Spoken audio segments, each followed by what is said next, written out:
사건 역사야담. 여승의 첫사랑 재회. 조선 초엽 일찍 부모를 여의고 사찰에서 지내는 여승 유녀가 있었습니다.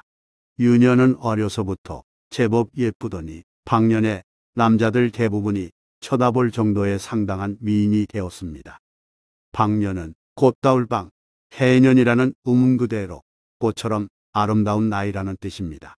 관심을 보이는 남자가 더러 있었으나 유녀는 남자의 유격으로 치부하여 무시하고 지나쳤습니다. 그러던 어느 날 관찰사를 지낸 이기산이 절에 갔다가 유녀를 보고 한눈에 반해버렸습니다. 나와 함께 지내세. 이기산은 이미 늙은 나이였으나 청혼하였고 의지할 사람이 필요했던 유녀는 머리를 기르고 이기산에게 시집갔습니다. 부인 유씨는 한문도 좀 알고 장기와 바둑도 둘 줄 알았기에 이기산은 그런 부인을 무척 아끼고 위해 주었습니다. 제법 잘 두는 구려. 과찬이십니다. 유씨는 처음 누리는 가정평화와 남편 사랑에 행복했으나 한편으로 부부로서의 육체적 사랑을 나누지 못함에 아쉬움을 느꼈습니다. 그 무렵 이기산은 70세가 넘은 노인이었고 유씨는 40대 초반이어서 부부 관계가 현실적으로 어려운 일이었기 때문입니다. 그렇게 지내던 어느 날 손님이 이기산의 집을 찾았습니다. 정삼품 벼슬 지신사 조서로였습니다. 이기산이 조서로를 방으로 안내한 후 유씨가 인사차 들어왔는데 조서로와 눈이 마주친 순간 두 사람 가슴에 불꽃이 튀었습니다. 두 사람은 이기산에게 행여 마음이 들킬까봐 급히 표정을 관리했으며 쿵쾅쿵쾅 뛰는 가슴을 진정시키느라 애먹었습니다. 조서로는 침착하게 이기산에게 말했습니다. 친척 누님을 여기서 보다니 반갑네요. 그런가? 그럼 우리도 친척이네 그려. 이기산은 자기 아내의 동생이라는 조서로를 반기면서 술을 따라 주었습니다. 조서로는 기쁜 얼굴로 술을 마시면서 이기산에게 매형이라 부르며 농담까지 했습니다. 기분이 한껏 좋아진 이기산은 몇 차례 술잔을 기울이더니 변소로 갔고 그 틈을 타서 유씨가 짧은 글을 써서 조서로에게 줬습니다. 목복의 집에서 만나 우르락에 맺힌 정을 풀었으면 합니다. 우울하다는 마음이 상쾌하지 않고 매우 답답하다라는 뜻의 우리말인 바 두 사람 가슴에 쌓인 뭔가를 부을 자는 의미였습니다.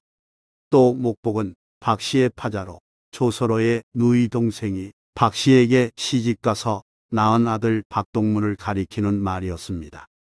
조서로는 고개를 끄덕였고 이렇게 해서 두 사람은 박씨 집에서 몰래 만났으니 실로 20여 년 만에 재회였습니다. 어떻게 된 일일까요? 유씨는 승려였던 어린 시절 먼 친척인 재상 조반의 집에 종종 드나들었으며 조반의 부인을 어머니처럼 따랐습니다. 그때 조반 아들 중 얼굴 잘생긴 미소년 조서로와 다정히 지내다가 점차 눈이 맞았고 조서로가 14살 되던 해에 육체 관계를 가졌습니다. 조숙했던 조서로와 연상인 유녀는 어른들 눈을 피해 사랑하고 자주 통정했습니다. 그러나 꼬리가 길면 잡히는 법, 이들의 미래는 1년쯤 지나 들켰고 조서로의 어머니는 크게 화를 내며 유씨에게 두 번 다시 집으로 오지 못하도록 조치했습니다. 어린 것이 음행을 저지르다니 도저히 용서할 수 없구나. 유씨는 절에 머물다가 조서로가 너무 보고 싶어서 여러 차례 조반의 집 부근을 서성거리며 배회했지만 끝내 만나지는 못했습니다. 그렇게 두 사람 인연은 끝난 듯 싶었는데 오랜 세월이 흐른 후 우연히 다시 만난 것입니다. 이게 얼마 만이요? 중년이 된 조서로는 은밀히 만난 유씨를 보며 감격에 겨워했고 유씨 역시 너무 기쁜 나머지 눈물까지 글썽였습니다. 두 사람 모두 배우자가 있는 처지였으나 서로 첫사랑이었고 한때 격렬히 사랑했던 사이였기에 다른 일은 생각하지 않았습니다. 꿈이라도 좋아요. 한 번이 어렵지 이후는 쉬운 법이라 두 사람은 이기산의 눈을 피해 종종 만나 정념을 불태웠습니다. 이는 매우 위험한 일이었습니다. 배우자 있는 사람의 간음은 강상제에 해당하고 상강과 오상을 위반한 강상제는 심한 경우 장 100대, 유 3천리에 처하고 그 자녀는 노비로 삼았으니까요. 때로는 살던 집을 무너뜨려 저수지로 삼기도 했습니다. 그럼에도 불구하고 두 사람은 불륜의 늪에 깊이 빠져 서로를 탐닉했습니다. 마치 오랜 갈증을 한꺼번에 해소하려고 물을 벌컥벌컥 마시듯 관계를 가지고 또 가졌습니다. 하지만 이들의 뜨거운 불길은 1년이 넘어가면서 꺼질 위험에 처했습니다.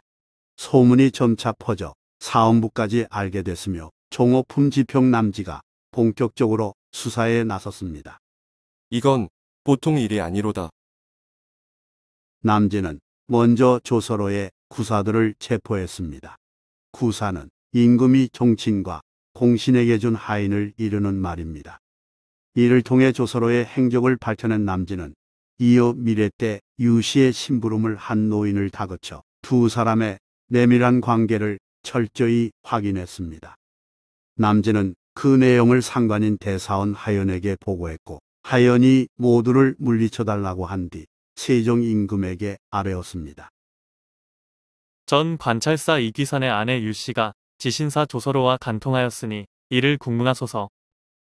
양반과 여인의 간통과 왕명을 출납하는 측근에 파렴치한 죄에 분노한 젊은 세종은 즉시 두 사람을 조사하라 지시했고 사헌부로부터 사실임을 확인했다는 보고를 받았습니다.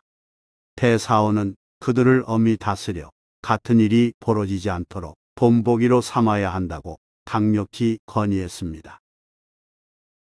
세종은 개국 공신 조반의 아들인 조서로를 영일로 귀양 보내고 유씨는 3일 동안 길거리에 세워두었다가 참수하라는 영을 내렸습니다. 유씨는 사헌부 옥에서 끌려나와 사람들이 많이 지나다니는 저작거리의 기둥에 묶여 나절들 감시하에 구경거리로 전락했습니다. 대부분 사람은 유씨를 손가락질하며 흉을 받고 일부 사람은 속으로 불쌍하다고 생각하며 가여워했습니다. 같은 죄를 저질렀지만 남자는 공신의 아들이라 하여 살려주는 반면에 여자는 양반과 부인임에도 가차없이 사형에 처했기 때문입니다. 드디어 사형이 집행된 1423년 10월 8일 담당 관리가 엄숙히 판부를 읽었습니다. 판부는 형사 사건에 대한 임금의 재가사항을 이르는 말입니다. 죄인은 음란한 행실로 강상의 죄를 범했기에 만인을 경계하고자 참수하노라. 그 직후 기둥에서 끌어내려진 유씨는 덜덜 떨면서 망나니의 칼에 죽임을 당했습니다. 사랑의 눈물로 정욕을 불태웠다가 한순간 나락으로 떨어진 것이지만 유씨는 여성에게 불리한 신분제도의 희생자이기도 했습니다. 유씨 남편 이기사는 충격으로 이듬해 세상을 떠났고 조서로는 귀양지에서 유씨 참수 소식을 듣고 눈물 흘렸으며 그곳에서 돌아오지 못하고 생을 마감했습니다. 이후 이 사건은 사대부 부녀자들의 간통 사건을 다스리는 전례가 되었습니다. 한편 세종은 그로부터 13년이 흘러 40살이 됐을 때 자신이 젊은 시절에 내린 결정을 후회했습니다. 남편을 두고 첫사랑과 불장난을 벌인 여인의 행실은 결코 잘한 일이 아니지만 사흘이나 공개 망신을 주고 목을 베어 참혹하게 죽인 일은 너무 지나쳤다고 반성한 것입니다. 좋아요 및 구독은 영상 제작에 큰 힘이 됩니다. 고맙습니다.